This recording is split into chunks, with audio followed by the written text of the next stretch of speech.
تعالوا نحضر سلطة كينوا مع برغل وعدس ومركبات كتير عبقرية وكتير طيبة، فيها مكسرات وفيها مجففات.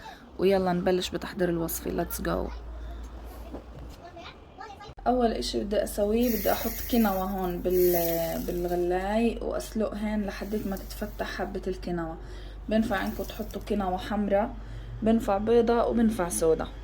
فرشكوا الخضرة اللي بدنا نحطها بقلب السلطة. في عنا هون فلفل الالوان اللي بدكم اياه بتحطوه، خيار، جزر بس بدنا نقشرها طبعا، ملفوف احمر، وبصل ليلكي. في احتمال مش اكيد انه احط بندورة، بشوف بالاخر شو بيطلع معي.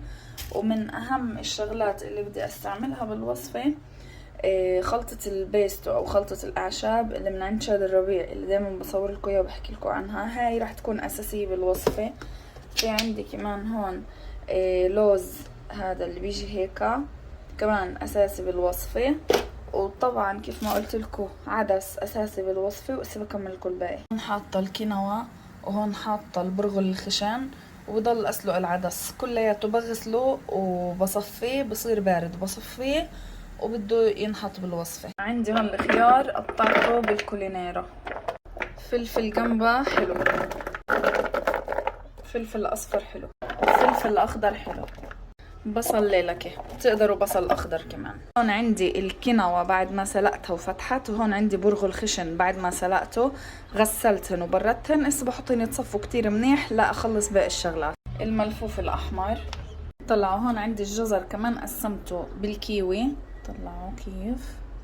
تمام، كمان الجزر على السلطة. هون صار عنا الثلاثي الأساسي بالوصفة اللي هو البرغل الخشن، الكينوا الحمراء، والعدس. العدس لما تسلقوه كمان ما يكونش مستوي كتير، لازم يكون بعده بقرش شوي. فبحطن اصفيهن منيح يبردوا منيح، واخر مرحلة بحطن هن، وبعمل الدريسنج اللي هو التتبيلة تبعت السلطة، وبفرجيكم النتيجة النهائية. طيب هون في عندي كزبرة وبقدونس فرمتن. اللي بحبوش الكزبرة تحطوهاش، مع انه هي اشي كتير كتير طيب وبيعطيها نكهة خاصة لهاي الوصفة.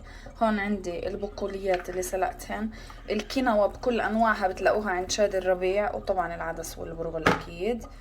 تمام، بنحطن وبنقلب كله مع بعضه بس شوي شوي عشان ما تكسروش البقوليات. بتنتبهوا لما تسلقوا البقوليات تسلقوها نص سلقة، يعني بتضل كرانشت شوي، ما تخلوهاش تدوب على الاخر. لذتها انه تكون بتقرش. هون عنا الدريسنج جاهز. الدريسنج هو عبارة عن حامض وملح وزيت ودبس رمان وشوية صغيرة خل تفاح. بنفع بدل خل التفاح تحطوا خل بلسمك او خل عادي. تمام، بنحطها هون وبنقلب، وبعدين بدنا نحط المكسرات والخمطيات او الفواكه المجففة او التوت المجفف، التوت البري وهاي الاشياء. واذا في رمان كمان حطوا رمان تطلع طيبة.